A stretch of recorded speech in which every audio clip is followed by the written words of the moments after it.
Así es, en efecto, vamos a seguir hablando de este tema y les damos la bienvenida aquí en el estudio a la doctora Fabiola Estrada Rivera. Ella es ginecóloga oncóloga del Instituto Nacional de Perinatología del INPER. Buenos días, bienvenida, doctora. Hola, muchas gracias. Buenos días. Buenos días. Y también le damos la bienvenida al doctor Julio César González Rodríguez. Él es médico especialista en ginecología y obstetricia del Departamento de Ginecología Oncológica del Instituto Nacional de Cancerología. Buenos días, doctor. Muy buenos días. Muchas gracias por la invitación. Gracias a ustedes por estar aquí. Y es que queremos seguir hablando de este asunto que tiene que ver pues con el cáncer cérvico-uterino en las mujeres. Y nos podrían compartir para arrancar algunos datos. ¿Cómo estamos específicamente en México? Ya lo veíamos en la información anterior. Es la segunda causa de muerte en nuestro país, pero también forma parte de estas neoplasias a nivel mundial, la cuarta más común a nivel mundial, pero en América Latina la segunda. ¿Qué datos nos pueden compartir de la situación en México?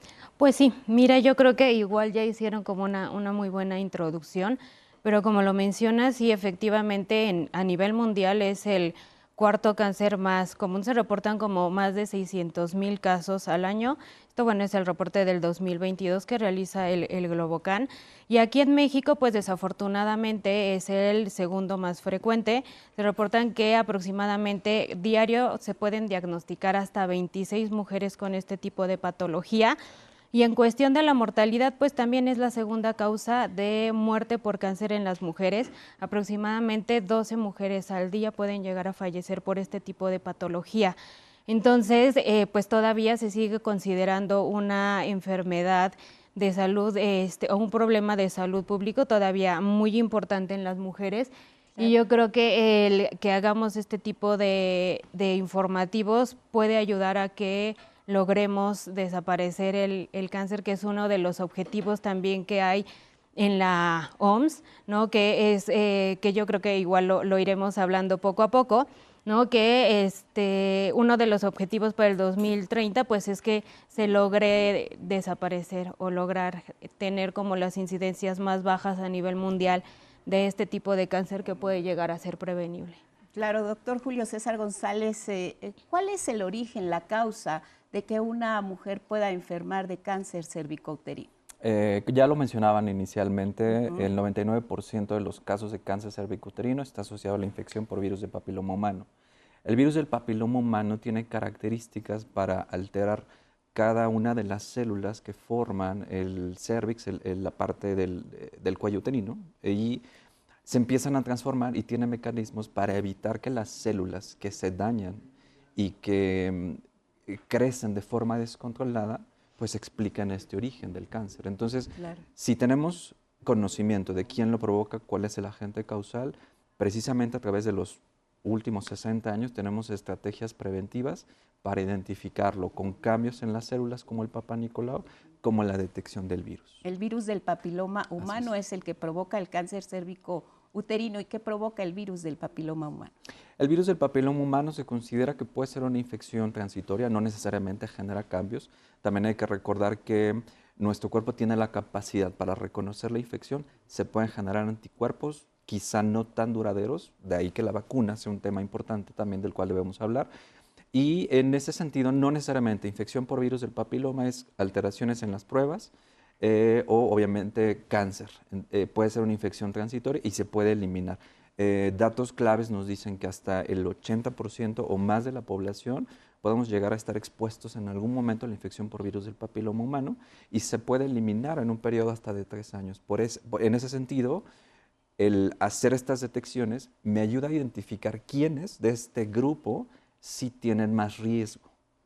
Eso es a lo que debemos también enfrentarnos. Ahora, usted mencionaba hace un momento la prevención como lo más importante y también la doctora Estrada hacía alusión a ello como fundamental para no llegar a estas 26 mujeres al día que son detectadas actualmente en México. ¿Cómo prevenir el cáncer cervicouterino, pero también el virus del papiloma humano?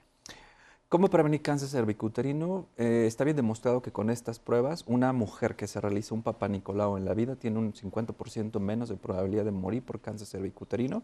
De ahí que las revisiones periódicas sean un pilar fundamental en estos objetivos que mencionaba la doctora Estrada de la Organización Mundial de la Salud. Y vacunación. Vacunación en población objetivo, es decir, la que no se ha expuesto a la infección por virus del papiloma humano. Y en aquellas cuyas pruebas ya fueron positivas, ofrecer tratamientos del cáncer o de lesiones preinvasoras para que evitemos la progresión a cáncer. Con respecto a la infección de virus de papiloma humano, el tabaquismo está muy relacionado con la infección por virus. Entonces, disminuir como tal el tabaquismo, disminuir la exposición, en este caso en actividad sexual con múltiples parejas, se ha considerado como un factor de riesgo para la infección. Infecciones concomitantes en conjunto con algunas otras de transmisión sexual, clamidia, etcétera, nos ayudan como tal o contribuyen a la infección por el virus del papiloma humano. Bien, importante esta palabra del virus del papiloma humano. Ahora hay una campaña muy importante en las escuelas para que las jovencitas comiencen a vacunarse, para de alguna manera irse cuidando, ir con esta tarea de prevención que es muy importante. ¿En qué edad es conveniente aplicar la vacuna del virus del papiloma humano, doctora? ¿A quiénes se tendría que aplicar y cuáles sus efectos para conocer más acerca de las bondades, si así le podemos decir, de la aplicación de esta vacuna? Porque quizá haya muchos padres, madres de familia, incluso alumnas que tuvieran dudas acerca de la efectividad o del uso o de la aplicación de la misma vacuna. Sí, mira, yo creo que ahorita, y es como una de las principales herramientas que podemos utilizar para lograr evitar que tengamos este tipo de cáncer. Como tal, y como lo mencionó el doctor, la población clave a la que tenemos que ir dirigidos, a donde estas vacunas van dirigidas, es a las mujeres que no han iniciado vida sexual. Entonces, como tal, en la campaña de vacunación y como está en la cartilla de vacunación, es en las niñas en 5º año de primaria o a los 11 años de edad, que son a las principales a las que podemos tener como mucho mayor beneficio para los efectos de esta vacuna. Inicialmente, cuando se empezó a aplicar la vacuna, se ponía solamente eran 3 dosis las que se recomendaban.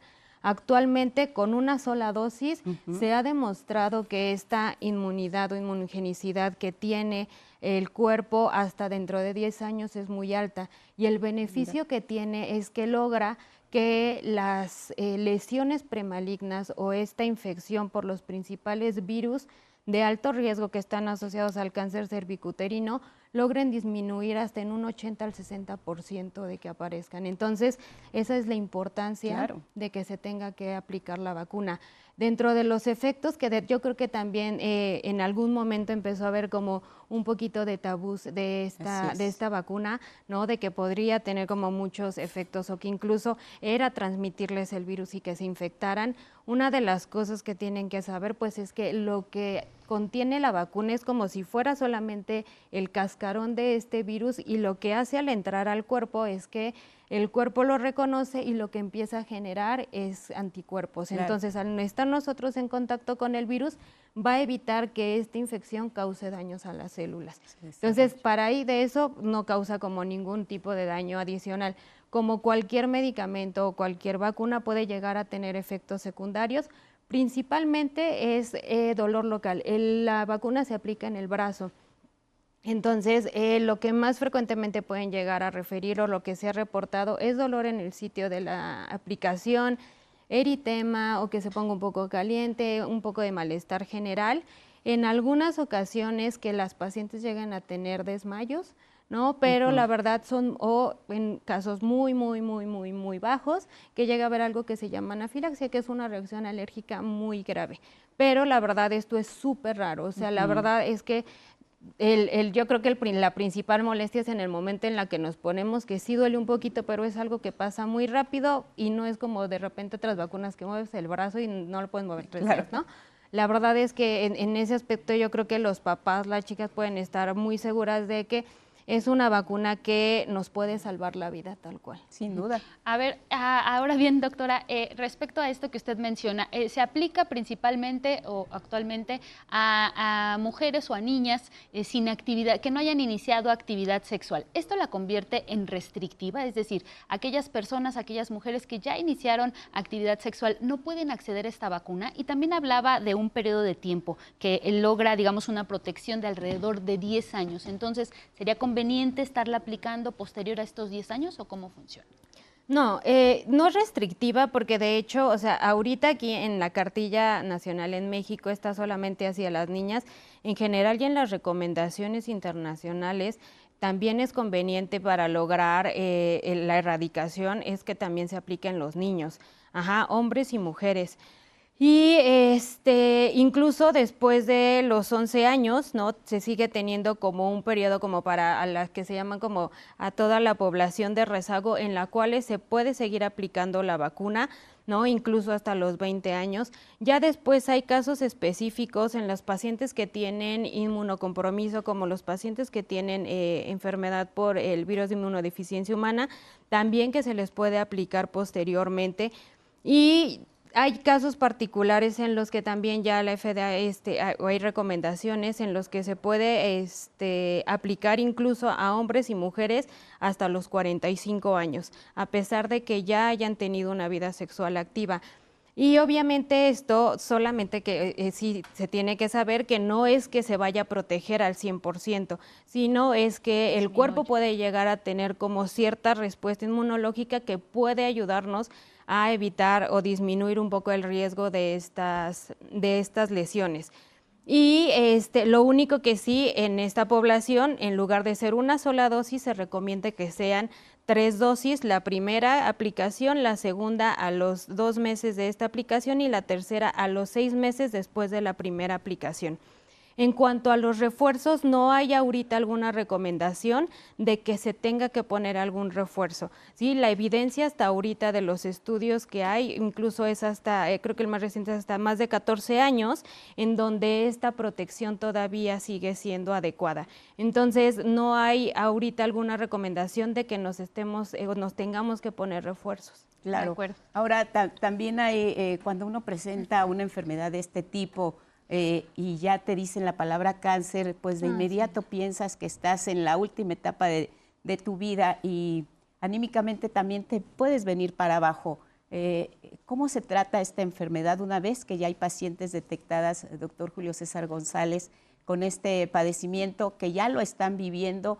¿Cómo es esta etapa para pues impulsar a las mujeres precisamente a que tengan la decisión de cuidarse, de hacerse sus exámenes, con qué periodicidad? También esto es muy importante saberlo. Y una vez que ya tenemos este padecimiento que nos ha sido diagnosticado, ¿cómo tiene que ser nuestro estilo de vida? ¿Hacia dónde caminar para sobrellevar una noticia como esta, doctor? Claro, sí. Si bien lo mencionábamos a lo largo de esta entrevista, el objetivo de estas pruebas es detectar pacientes potencialmente con mayor riesgo. Yo puedo tratar a pacientes en etapas tempranas, habitualmente con tratamientos que van con cirugía. Pero para que yo pueda establecer un diagnóstico, también me apoyo de otras pruebas, en este caso estudios de imagen, como tomografía, como resonancia en aquellas pacientes jóvenes, o hacer estudios para ver si no hay afección en la vejiga o en el recto. Entonces, una vez que se etapifica el cáncer en sus 4 etapas, se escoge el mejor tratamiento para cada paciente. Si van a cirugía, si van a un tratamiento con quimioterapia o radiación. Y afortunadamente muchas de las pacientes con las que yo tengo contacto, a pesar de que incluso las etapas pueden ser avanzadas, después de su seguimiento, gran parte de ellas que les llevamos el seguimiento, continúan con sus revisiones periódicas sin evidencia de que la enfermedad regrese. Cada tratamiento está individualizado, especializado para cada paciente, y también vamos de la mano apoyando no solamente desde el diagnóstico, cuidados en cuanto al seguimiento por los efectos secundarios de los tratamientos, sino también apoyo psicológico, buscar la red de apoyo familiar o evaluar diversas esferas en particular, rehabilitación de piso pélvico, que es importante en ellas. Eventualmente son pacientes que pueden reanudar vida sexual, claro, y qué recomendaciones van a tener. Y también apoyo si quedan con algún tipo de secuela, por ejemplo, de los tratamientos como radiación o con dolor pélvico o algo que se llama neuropatía. Entonces, en ese sentido, el tratamiento del cáncer es multidisciplinario. No solo un especialista se enfoca en el diagnóstico, sino muchos especialistas nos enfocamos a la cuestión preventiva, rehabilitación y acompañamiento desde el aspecto emocional. Bien. Estas medidas que ustedes nos han descrito, como la vacuna, como la revisión periódica, incluso usted mencionaba a lo mejor una vez en la vida realizarse este examen para la detección del VPH, del virus del papiloma humano, ¿han arrojado resultados en los últimos años, ustedes como especialistas tanto del INCAN como del INPER, en la reducción de las personas que llegan ya a estos hospitales de tercer nivel de alta especialidad por esta enfermedad, por el cáncer cérvico-uterino? Pues sí, la verdad es que sí se ha ido viendo en los últimos años que ha ido disminuyendo, pero desafortunadamente no es suficiente. Solamente al ver las estadísticas iniciales, ¿no? De previos años en los que sí el cáncer cervicuterino era el primero en incidencia y ya después del cáncer de mama, que ahora es el que es el primero, ¿no? Estamos en segundo lugar, pero todavía nos falta mucho. Entonces, yo creo que una de las principales cosas o el principal mensaje probablemente que me gustaría transmitirle a las mujeres es que es una enfermedad que independientemente de que está la vacuna y que eso nos puede ayudarla como prevención primaria, el que tengamos estas pruebas de detección es algo que nos puede salvar también la vida, ¿sí? Hay veces que sí es como se considera una revisión que puede ser un poco incómoda, ¿no? Es pues un área como muy íntima y todo, pero la verdad es que el que acudamos a las revisiones de manera periódica, idealmente están recomendadas que empecemos a los 25 años, ya cuando hemos tenido vida sexual activa. Hay guías que recomiendan que incluso antes de los 20 años, si ya iniciamos vida sexual activa. En general, si alguna mujer acude a revisión o solicita una revisión, se puede realizar. Y después de ahí ya estarla realizando hasta los 30 años, cada 3 años, ¿no? Si todos los estudios han estado bien. Hay estudios ya adicionales que son las pruebas moleculares en donde podemos detectar si hay o no hay virus del papiloma humano y también que esto nos dé la oportunidad, como comentaba Julio, de que estas revisiones se puedan hacer más espaciadas ya cuando nosotras sepamos que no estamos en un grupo de riesgo como para poder desarrollar esta enfermedad. Entonces, el que sepan que se puede detectar desde una etapa muy, muy, muy temprana, en donde con un tratamiento, por decirlo así, no tan agresivo y sencillo, podemos quedar curadas, es como mucho más importante a de repente esperar a tener síntomas, porque eso también es algo que tiene que quedar como muy claro. Cuando nosotras llegamos a tener la infección del virus del papiloma humano o una lesión muy inicial, no hay ningún síntoma. No hay flujo, no hay comezón, no hay ardor, no hay sangrado, no hay absolutamente nada.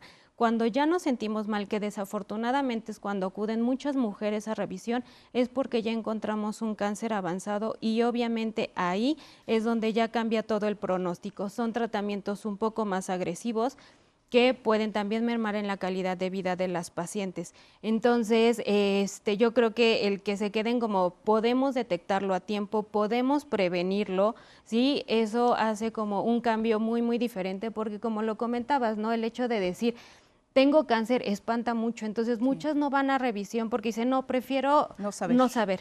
No, pues hay que saber y saber que lo podemos detectar a tiempo y que eso nos puede salvar la vida y evitar tratamientos radicales. Ahora, estos tratamientos, vamos a ser más específicos, ¿son el Papa Nicolau y la colonoscopia los que te pueden ayudar a detectar o qué tratamientos y qué pasa con las mujeres ya de edad más avanzada? ¿Hasta qué edad tienes que hacerte precisamente este tipo de revisiones y no pensar que porque ya no tengo mi periodo, ya no estoy en riesgo? En fin, la información siempre nos sirve para cuidarnos más sobre estos temas. Sí, mira, empezando como hasta qué edad, lo recomendado es hasta los 65 años. Aquí lo que tenemos que ver es siempre y tomar en cuenta, si siempre nuestros papanicolauos o mínimo 3 años antes habían estado normales, no tenemos antecedentes de que en algún momento hayamos tenido el diagnóstico de infección por el virus del papiloma humano o alguna lesión, podemos dejar de hacérnoslo. Si no, tenemos que tener seguimiento hasta por 25 años de que hayamos tenido un diagnóstico por algún tipo de lesión del virus del papiloma humano. Entonces también eso es importante saberlo. Incluso de repente tienen como mucha duda de, bueno, yo hace mucho que ya no tengo vida sexual activa, ya no tengo, o sea, tengo 30 años, pero hace mucho que ya no tengo y ya no es necesario que me haga la revisión, hay que acudir a revisión. O también, ¿no? La idea de siempre han salido normales, entonces ¿para qué me lo sigo haciendo? Los estudios pueden salir normales y en la siguiente revisión encontrar algo anormal. Pero obviamente, si siempre habían estado normales, si encontramos algo anormal, lo vamos a encontrar en una etapa muy temprana en la cual todavía va a haber posibilidad de curación. Y en cuanto a los tratamientos, pues cuando son etapas iniciales es tratamiento quirúrgico. Perdóname, lo de la colposcopía. El estudio que nos sirve para la detección es la citología y las pruebas de detección del virus del papiloma humano. Cuando alguna de estas sale alterada, el siguiente paso es realizarnos la colposcopía. Claro. Y la colposcopía lo que nos ayuda es que nosotros con un microscopio especial vemos las características del cuello del útero, usamos líquidos especiales para poder identificar si al colocar estos se identifica algún tipo de lesión premaligna. Entonces ya para eso es para lo que nos sirve la colposcopía y para realizar biopsias dirigidas. Una cosa es tener un Papá Nicolau alterado, que incluso nos pueden mencionar que al parecer hay cáncer, pero el diagnóstico definitivo siempre lo tenemos que realizar con una biopsia. Así la biopsia inicialmente la podemos realizar con colposcopía. Si ya hay un tumor evidente, pues se realiza ya la biopsia dirigida del tumor. Doctor, ¿le quedaba algo por comentar finalmente? Sí, claro. Para concluir, tenemos estrategias, tenemos información, tenemos medidas preventivas, nos sigue impactando el cáncer cervicouterino y entonces tenemos que redoblar esfuerzos para eliminar desigualdades sociales, el acceso a los servicios de salud en pacientes que viven en comunidades alejadas. Hay que acercarnos a ellas, o próximamente, en un futuro, estaremos hablando de pruebas de autotoma, que las pacientes se puedan tomar su prueba, enviarlas a los centros respectivos y hacer un diagnóstico oportuno y un seguimiento, y también impactar en la educación sexual. En la educación sexual es un tema pilar. Claro. Si yo tengo los elementos para hacer frente al ejercicio de mi sexualidad con responsabilidad, claro, voy a hacer hincapié o esfuerzo también en acudir a servicios preventivos, o sea, acudir a revisiones periódicas. Así es. Bien, pues muchas gracias. La información siempre nos es útil y esperamos que este mensaje llegue a todas las familias que en este momento nos están viendo. Compartan la entrevista, se queda en nuestras redes sociales. Agradecemos mucho la presencia del doctor Julio César González Rodríguez, médico especialista en ginecología y obstetricia del Departamento de Ginecología Oncológica del INCAN. Y también, doctora, muchas gracias. Gracias por sus recomendaciones, gracias por sus consejos y sobre todo gracias por informar. En nuestras manos está nuestra salud. Así es. Muchas muy gracias. Importante. Muchas gracias. Gracias.